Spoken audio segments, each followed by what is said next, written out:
అందరికీ ఓం నమ శివాయ నమః.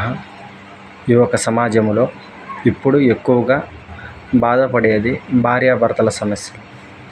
ఎందుకు అంటే ఎంతో ప్రేమించి పెళ్లి చేసుకొని నా లైఫ్ బాగుంటుంది అని సంతోషపడే సమయంలోనే కుటుంబ సభ్యుల వల్ల కానీ లేక ఏరే వ్యక్తుల వల్ల కానీ చిన్న చిన్న విశేషాలకి ఇద్దరి మధ్య ఎన్నో గొడవలు వస్తూ ఉంటాయి. అలాంటి సమస్యలు పడుతూ బాధపడుతున్నట్లయితే ఈ ఒక పరిహారాన్ని చేయండి. దీనిని 3 మంగళవారాలు చేయాలి. మంగళవారం రోజు ఉదయాన్నే లేచి స్నానము చేసి జిలేడు చెట్టు ఆకు ఒకటి తెచ్చుకోండి. ఒక ఆకు తెచ్చుకొని వెండి కొబ్బరికాయ ఒకటి తెచ్చుకోండి. కొబ్బరికాయ అంటే దేవుడికి కొట్టే కొబ్బరికాయ, టెంకాయని తెచ్చుకోండి. తెచ్చుకున్న తర్వాత ఈ ఒక ఆకు మీద మీ భార్యాభర్తల ఇద్దరి పేరును రాయండి. రాసిన తర్వాత దాని మీద కొబ్బరికాయ పెట్టి ఈ ఒక పసుపు దారాన్ని తీసుకోండి. పసుపు దారంతో ఇక్కడ నేను మీకు ఒక మంత్రాన్ని ఇస్తాను.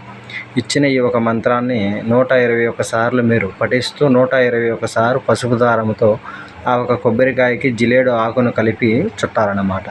ఇలా చుట్టిన తర్వాత దానిని తీసుకువెళ్ళి ఎక్కడైనా సరే పారే నదిలో కానీ లేదా నీళ్ళల్లో కానీ పడివేయండి. ఇలా మీరు 3 వారాలు బ్రహ్మముహూర్తంలో లేచి నేను చెప్పిన విధంగా చేయండి.